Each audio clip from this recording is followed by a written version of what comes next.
हर दिल पे लिख दिया है, हर दिल पे लिख दिया है जिंदगी का अफसाना। अमूल्य रतन, अमूल्य रतन, अमूल्य रतन। ये श्रृंखला सर्व आत्माओं के पिता परमात्मा शिव के द्वारा उच्चारित महावाक्यों के संकलन पर आधारित है। ओम शांति। गॉडलीवुड स्टूडियो द्वारा प्रस्तुत अमूल्य रत्न में आप सभी का हार्दिक स्वागत है। सुप्रीम रूह परम पिता परमात्मा अपनी रूहानियत से हम आत्माओं को देह की मिट्टी से निकाल रूहे गुलाब बनाते हैं, रूहानी खुशबू भरते हैं और अपनी रूहानी शक्ति से हमारे हर संकल्प, हर बोल, हर कर्म को, दृष्टि को, वृत्ति को और स्मृति को रूहानियत से भरपूर बना देते हैं। ब्राह्मण जीवन में रूहानियत का आधार क्या है और रूहानियत को अपने जीवन में लाने के लिए किस आवश्यक पुरुषार्थ की जरूरत है, आज हम ईश्वरीय महावाक्यों द्वारा जानेंगे। महावाक्यों के स्पष्टीकरण के लिए हमारे मध्य हैं प्रजापिता ब्रह्मा कुमारीज ईश्वरीय विश्वविद्यालय के वरिष्ठ राजयोगी शिक्षक आदरणीय राजू भाई साहब। भाई साहब, आपका आज के एपिसोड में बहुत बहुत स्वागत है। ओम शांति। भाई साहब, आज हम बात करेंगे 15 दिसंबर 2001 के महावाक्यों पर, जिसका टॉपिक है एक व्रता बन, पवित्रता की धारणा द्वारा रूहानियत में रह मनसा सेवा करो। स्टार्टिंग में परमात्मा कहते हैं कि रूहानियत नैनों से प्रत्यक्ष होती है। रूहानियत की शक्ति वाली आत्मा सदा नैनों से औरों को भी रूहानी शक्ति देती है। रूहानी मुस्कान औरों को भी खुशी की अनुभूति कराती है। उनकी चलन, चेहरा फरिश्तों के समान डबल लाइट दिखाई देता है। ऐसी रूहानियत का आधार है पवित्रता। सब रूहानियत को और रूहानियत के इस आधार को, दोनों को थोड़ा स्पष्ट करें। परमात्मा एक रूह है, सुप्रीम रूह हम कहते हैं, और हम सब आत्माएं भी रूह हैं। तो जब अपने आत्मिक स्थिति में हम स्थित रहते हैं तो दृष्टि से, चाल चलन से, चेहरे से, जैसे आत्मा के जो निजी गुण हैं वो प्रत्यक्ष होते हैं। तो आत्मा अगर शांत स्वरूप, पवित्र स्वरूप है तो पवित्रता की झलक उसके नैनों से, उसके चेहरे से, उसके हाव भाव से प्रकट होती है। इसलिए परमात्मा कहते हैं जितना आप रूहानियत माना आत्मिक स्थिति में स्थित रहेंगे उतना आपके हर कर्म से, हर इंद्रिय से भी पवित्रता की खुशबू आएगी, क्योंकि आत्मा पवित्र स्वरूप है। तो जब हम अपने पवित्र स्वरूप में स्थित रहते हैं तो हमारी दृष्टि वृत्ति में वो पवित्रता के लक्षण और वो चलन से, चेहरे से स्पष्ट दिखाई देने लगती है। परमात्मा हम सबको इसलिए कहते हैं आप बच्चे रूहानियत को बढ़ाओ, और जितना रूहानियत बढ़ती जाएगी उतना पवित्रता की स्टेज बहुत ऊंचे से ऊंची बनती जाएगी। सब दोनों एक दूसरे के ओत प्रोत हैं, यानी पवित्रता से रूहानियत और रूहानियत से पवित्रता। क्योंकि जब आत्मिक स्थिति में हम स्थित रहेंगे तभी हम पवित्र रह सकते हैं, क्योंकि अपवित्रता है कर्मेंद्रियों के देह की आकर्षण। तो देह की आकर्षण से आत्मा तभी मुक्त रह सकती है जब वो रूहानियत में रहती है।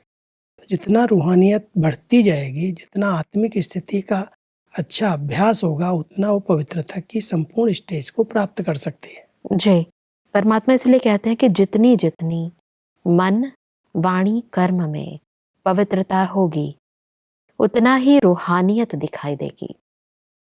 पवित्रता ब्राह्मण जीवन का श्रृंगार है। पवित्रता ब्राह्मण जीवन की मर्यादा है। तो परमात्मा हर बच्चे की पवित्रता के आधार पर रूहानियत को देख रहे हैं। रूहानी आत्मा इस लोक में रहते हुए भी अलौकिक फरिश्ता दिखाई देगी। जितना हम रूहानियत में रहते हैं उतना वो आत्मिक स्थिति से पवित्रता आती है, और जितना मन, वचन, कर्म शुद्ध पवित्र बनता जाता है उतना ही हमारे कर्तव्यों में, हमारे चलन और चेहरे में रूहानियत आती जाती है। दोनों का एक दूसरे से संबंध है। रूहानियत से पवित्रता की स्टेज बढ़ती है, आगे आती है, और जितनी पवित्रता की स्टेज आती जाती है उतना उसके कर्मों में, उसके चलने में, उसकी दृष्टि में रूहानियत झलकने लगती है। तो परमात्मा यहाँ हम सबको कह रहे हैं, जितना मन वचन कर्म से आत्मा शुद्ध और पवित्र बनती जाती है, उतना उसके चेहरे पर, उसके बोलने में, उसके देखने में लगता है कि ये तो अलौकिक लोग हैं, न्यारे हैं, यहाँ के नहीं हैं।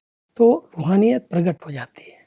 परमात्मा आगे कहते हैं कि अपने आप को देखो, चेक करो। हमारे संकल्प, बोल में रूहानियत है। रूहानी संकल्प अपने में भी शक्ति भरने वाले हैं और दूसरों को भी शक्ति देते हैं। जिसको दूसरे शब्दों में कहते हो, रूहानी संकल्प मनसा सेवा के निमित्त बनते हैं। सब रूहानी संकल्प स्पष्ट करें से। क्योंकि आत्मिक स्थिति ही रूहानियत है, और जितना हम अपने को आत्मा निश्चय करके फिर कोई बोल बोलते हैं, कर्म करते हैं, तो रूहानियत का प्रभाव पड़ता है। उससे आत्माएं शक्तिशाली बनती हैं, उनका व्यर्थ समाप्त हो जाता है। जी। तो परमात्मा कह रहे हैं, जितनी आपकी रूहानियत बढ़ती है उतनी मनसा श्रेष्ठ बनती जाती है। आत्मिक स्थिति का अच्छा अभ्यास, जब हम आत्मा हैं तो हमारी सबसे बड़ी शक्ति है मन, संकल्प शक्ति। और मन पर जिसका कंट्रोल हो जाता है, एकाग्र हो जाता है, तो मन मनसा सेवा के निमित्त बन जाता है, उसके द्वारा स्वतः सेवा होती है। जी। तो परमात्मा हम सबको ये बहुत अच्छी ट्रेनिंग देते हैं कि बच्चे, जितना आप अपनी रूहानियत को बढ़ाते जाएंगे, उतना आपके बोल शक्तिशाली होंगे, अपने कर्म शक्तिशाली होंगे, और आपकी शक्तिशाली स्थिति के आधार से अन्य आत्माएं भी पवित्र जीवन जी सकेंगी, बना सकेंगी। परमात्मा आगे कहते हैं कि रूहानी बोल स्वयं को और दूसरे को सुख का अनुभव कराते हैं, शांति का अनुभव कराते हैं। एक रूहानी बोल अन्य आत्माओं के जीवन में आगे बढ़ने का आधार बन जाता है। रूहानी बोल बोलने वाला वरदानी आत्मा बन जाता है। वही आत्मिक स्थिति है। जितना आत्मिक स्थिति हमारी बनती जाती है, उतना बोल में वो मधुरता आ जाती है। वह वरदानी बोल ही निकलते हैं, बाह्य मुक्ता वाले बोल नहीं रहते। तो आत्मिक स्थिति में जितना हम स्थित रहते हैं, उतना बोल शक्तिशाली बन जाते हैं। आत्माएं उस बोल से प्रभावित होती हैं और उससे अपनी कमी कमजोरियों को समाप्त कर सकती हैं। इसलिए परमात्मा हम सबको कहते हैं, रूहानियत के बोल जो आपके निकलेंगे, उसमें आत्मिक स्थिति का भाव प्रकट होगा कि आत्मा बोल रही है, शरीर नहीं है। उसके अंदर देहमान का अंश भी नहीं होगा। अन्य आत्माओं को भी ये पता चलता है कि ये आत्मा जो कह रही है, वो उसमें कुछ शक्ति है, उससे हम अपने को बदल सकते हैं। बिल्कुल। परमात्मा आगे कहते हैं कि रूहानी कर्म सहज स्वयं को भी कर्मयोगी स्थिति का अनुभव कराते हैं और दूसरों को भी कर्मयोगी बनाने के सैंपल बन जाते हैं। जो भी उनके संपर्क में आते हैं, वह सहज योगी, कर्मयोगी जीवन का अनुभवी बन जाते हैं। क्योंकि कर्मयोगी, सहज योगी बनने की विधि ही है कि आत्मा करावनहार बन करके कर्म इंद्रियों से कर्म कराए। जी। तो जब हम आत्मिक स्थिति में रहते हैं, जब हमारी रूहानियत बढ़ती जाती है, तो रूहानियत हमारे कर्म में दिखाई देती है कि कर्म कर रहे हैं लेकिन न्यारे हैं, कर्म में बंधे हुए नहीं हैं, कर्तापन का भान नहीं है। तो कर्मयोगी जीवन स्वतः बन जाती है और सहज योग बाबा के साथ अपने आप लगा रहता है। जी। परमात्मा आगे कहते हैं कि रूहानियत का बीज है पवित्रता। पवित्रता स्वप्न तक भी भंग ना हो, तब रूहानियत दिखाई देगी। पवित्रता सिर्फ ब्रह्मचर्य नहीं, लेकिन हर बोल ब्रह्मचारी हो, हर संकल्प ब्रह्मचारी हो, हर कर्म ब्रह्मचारी हो। जैसे लौकिक में कोई कोई बच्चे की सूरत बाप समान होती है, तो कहा जाता है कि इसमें बाप दिखाई देता है। ऐसे ब्रह्मचारी ब्राह्मण आत्मा के चेहरे में रूहानियत के आधार पर ब्रह्मा बाप समान अनुभव हो। जो संपर्क वाली आत्माएं अनुभव करें, यह बाप समान है। यही एक ऊंची स्थिति है और हर एक ब्राह्मण आत्मा को यही लक्ष्य रख करके पुरुषार्थ करना है ब्रह्मचर्य व्रत का पालन तो कर लेते हैं, लेकिन हमारे मन वचन कर्म में ब्रह्मा बाबा के आचरण, ब्रह्मा बाबा ने जो किया, जैसे संकल्प थे, जैसे बोल थे, जैसे उनके कर्म थे, ऐसे ही अगर ब्राह्मण आत्माओं के होते जाते, दूसरी आत्माओं को ये अनुभव होता है, ये तो ब्रह्मा बाबा के समान है। जी। इनकी दृष्टि भी, इनकी बोल भी, इनके कर्म भी ऐसे लगते हैं जैसे ये ब्रह्मा बाबा की कॉपी है। जैसे लौकिक में कोई अपने बाप के शकल पर होता है, सूरत मिलती है, तो लोग कहते हैं जैसे बिल्कुल सेम वैसे ही हैं। लेकिन वो तब होगा जब आप पवित्रता की संपूर्ण धारणा अपने जीवन में करेंगे। स्वपन मात्र भी अपवित्रता के संकल्प ना आए, तब ब्रह्मचारी कहेंगे। जब हम ब्रह्मचारी स्थिति में रहते हैं, तब पवित्रता की झलक हमारे चेहरे से दिखाई देती और लोगों को अनुभव होता है ये तो जैसे सेम ब्रह्मा बाबा समान है। बिल्कुल। आगे बढ़ते हैं तो परमात्मा कहते हैं कि समय के अनुसार विश्व की आत्माएं आप आत्माओं को रूहानियत का सैंपल देखने चाहती हैं। इसका सहज साधन है, सिर्फ एक शब्द अटेंशन में रखो, बार बार उस एक शब्द को अपने आप अंडरलाइन करो। वह एक शब्द है, एक व्रता भव। सब इस एक शब्द को स्पष्ट करें। जब हमारी स्थिति एक व्रता, माना वृत्तियों में भी जब एक की स्मृति रहती है, एक बाबा दूसरा न कोई भी देहधारी आत्मा जिसे अपनी ओर आकर्षित न करे, वो वृत्ताकार स्थिति, जैसे वृत्ताकार स्थिति में एक के प्रति सब संकल्प चल रहे हैं, बाहर उसके नहीं जाते जी। ऐसे ही एक वृत्ता स्थिति में रहने वाली आत्मा, जिसके मन वचन कर्म में केवल एक बाबा ही बसता है, इसके सिवा और कोई भी बात याद नहीं रहती, वो एक वृत्ता वाली आत्मा अपने चलन और चेहरे से रूहानियत का अनुभव कराती है। उसके चेहरे से भी लगता है साधारण नहीं है, रूहानी है। आत्मिक स्थिति का हर एक आत्मा को उससे अनुभव होता है। जी। तो परमात्मा कह रहे उसका आधार है एक वृत्ता।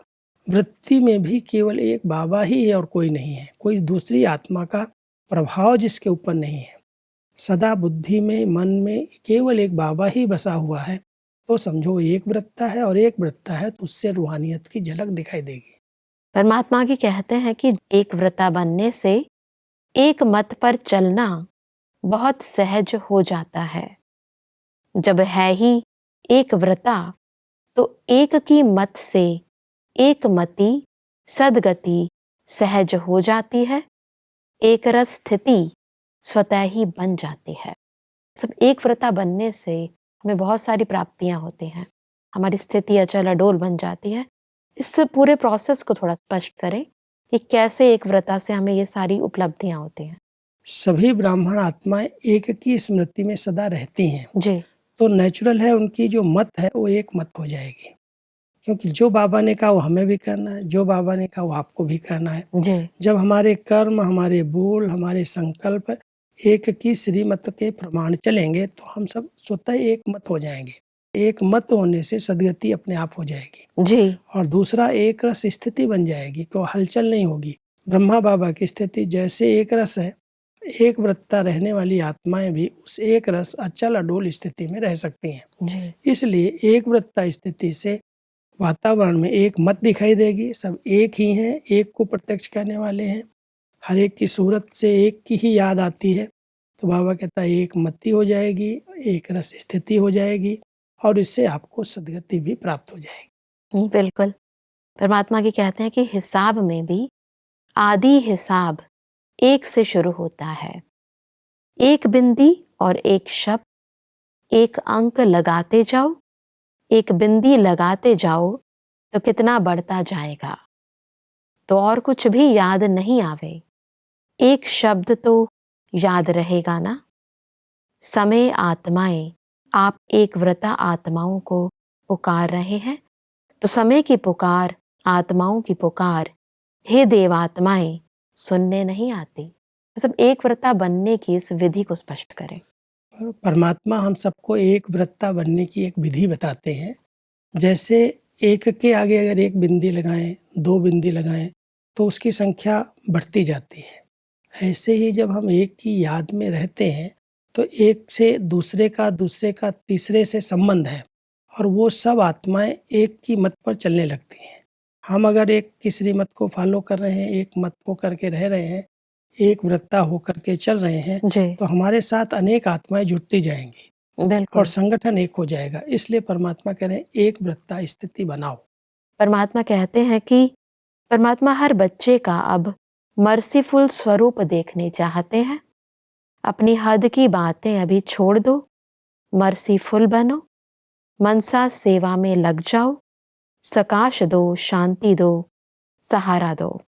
अगर मर्सीफुल बन औरों को सहारा देने में बिजी रहेंगे तो हद की आकर्षणों से, हद की बातों से स्वतः ही दूर हो जाएंगे, मेहनत से बच जाएंगे।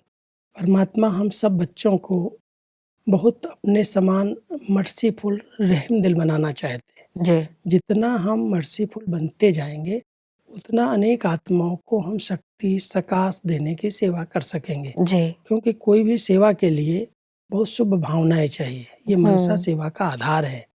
मर्सीफुल आत्माएं जितना शुभ भावना से संपन्न रहती हैं, उनके अंदर दया भाव जागृत होता है, उतना अन्य आत्माओं को शक्ति सकाश दे सकती, मदद कर सकती हैं। और जितना हम इसमें बिजी हो जाएंगे इस सेवा में, उतना व्यर्थ से हदों की बातों से मुक्त होते जाएंगे।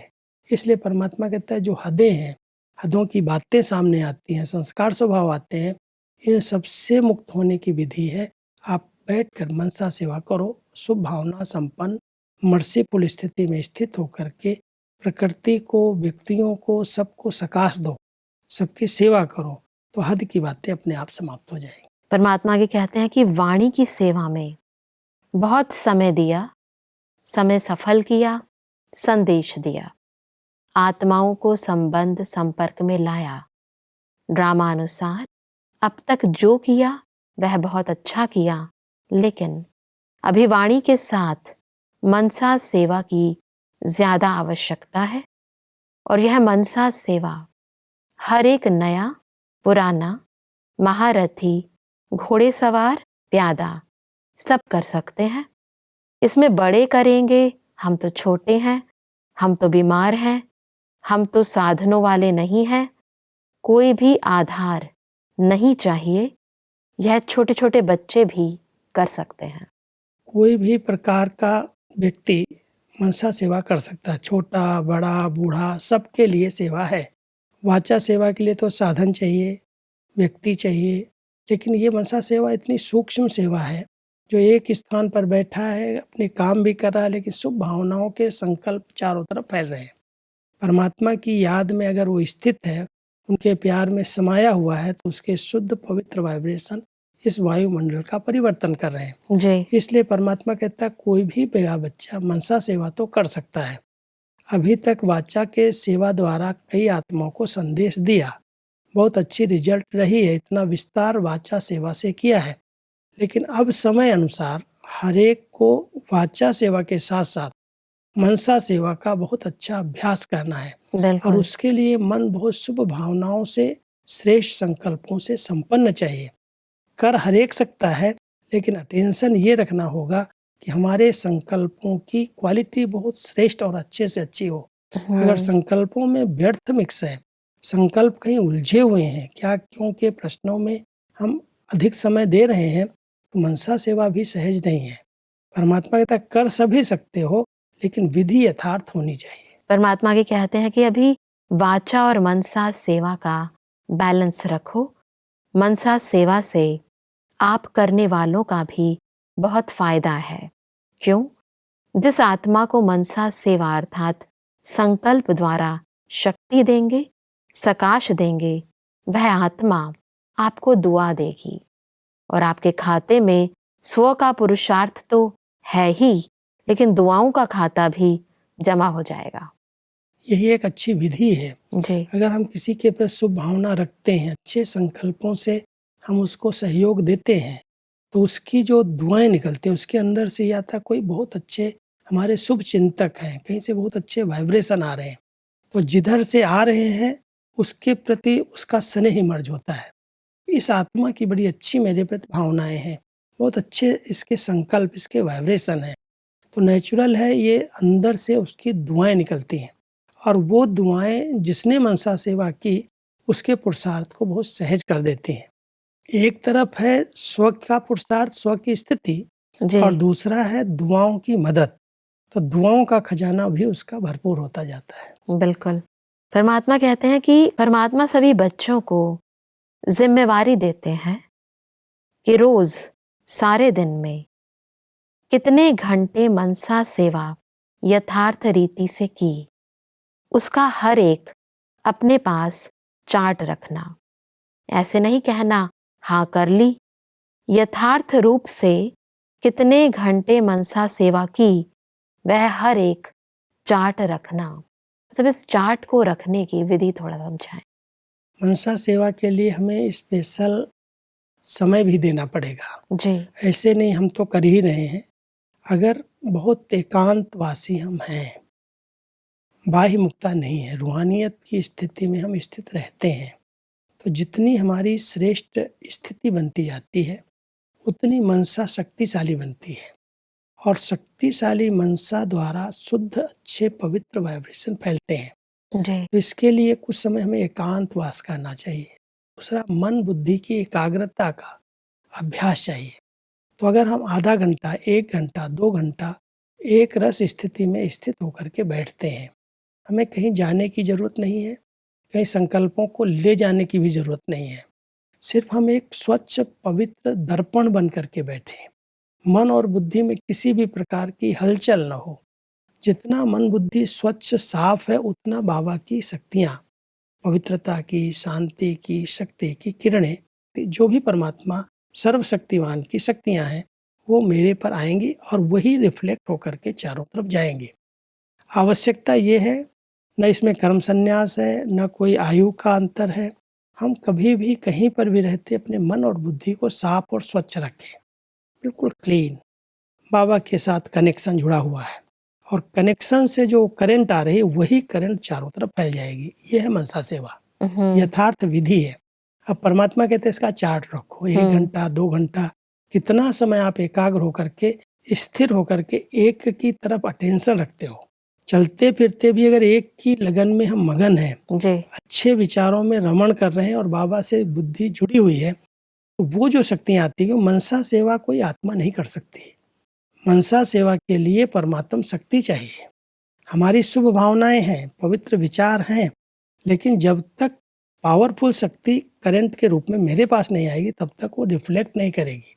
तो अगर दूर दूर तक प्रकृति का परिवर्तन, व्यक्तियों का परिवर्तन, पूरे संसार को बदलना चाहते हैं, मनसा सेवा एक स्थान पर की जा सकती है, लेकिन उसकी विधि यथार्थ है कि परमात्म शक्तियों को हम पहले लें और वो शक्तियाँ यहाँ से रिफ्लेक्ट हों, तब यथार्थ मनसा सेवा कहलाएगी। हमारा योग ही नहीं है, हम केवल शुभ भावनाएं रख रहे हैं, तो हम कितनी आत्माओं तक रख सकेंगे। जैसे एक छोटा बल्ब जल रहा है, तो छोटे बल्ब की रोशनी कितनी दूर तक जाएगी? बिल्कुल। लेकिन अगर एक पावरफुल बल्ब है, उसके द्वारा बहुत सारी शक्तियाँ चारों तरफ फैलेंगी। पहले प्रकाश फैलेगा, उसके साथ साथ उसकी किरणें फैलेंगी। ऐसे ही जितनी आत्मा की पावरफुल स्थिति बनती है, परमात्मा की शक्तियाँ उसके ऊपर आती हैं, वही चारों तरफ मनसा सेवा करती हैं। ऐसा आज हमने बहुत ही स्पष्टता से समझा कि कैसे हम एक व्रता बनकर रूहानियत की शक्ति से मनसा सेवा कर सकते हैं। स्पष्टीकरण के लिए आपका बहुत बहुत धन्यवाद। ओम शांति। दर्शकों, आज के महावाक्यों में परमात्मा ने कहा कि रूहानियत का आधार है पवित्रता। रूहानी आत्मा इस लोक में रहते हुए भी अलौकिक फरिश्ता नजर आती है। परमात्मा ने कहा कि रूहानी आत्मा का हर संकल्प मनसा सेवा के निमित्त बनता है, हर बोल वरदानी बन जाता है और हर कर्म कर्मयोगी स्थिति का अनुभव कराता है। परमात्मा ने कहा कि रूहानियत को अपने जीवन में अपनाने के लिए हमें एक शब्द को अंडरलाइन करना है, एक व्रता। दर्शकों, आज के महावाक्यों से संबंधित यदि आपके मन में कोई भी प्रश्न है तो आप हमें ईमेल कर सकते हैं। हमारा ईमेल आईडी है amulyaratna@godlywoodstudio.org। अगले एपिसोड में हम इन्हीं महावाक्यों को और आगे बढ़ाएंगे। तब तक के लिए लेते हैं इजाजत। ओम शांति। मुख्य सार। रूहानियत का आधार मन, वाणी, कर्म में पवित्रता। रूहानी संकल्प स्वयं में भी शक्ति भरते हैं और दूसरों को भी शक्ति देते हैं, मनसा सेवा के निमित्त बनते हैं। रूहानी बोल स्वयं को और दूसरे को सुख शांति का अनुभव कराते हैं। बोलने वाला वरदानी आत्मा बन जाता है। रूहानी कर्म कर्मयोगी स्थिति का अनुभव कराते हैं। संपर्क में आने वालों को सहज योगी कर्मयोगी जीवन का अनुभव कराते हैं। रूहानियत का सैंपल बनने का सहज साधन एक व्रता बनो। एक व्रता बनने से एकाग्रता आ जाती है, एक मत पर चलना सहज हो जाता है।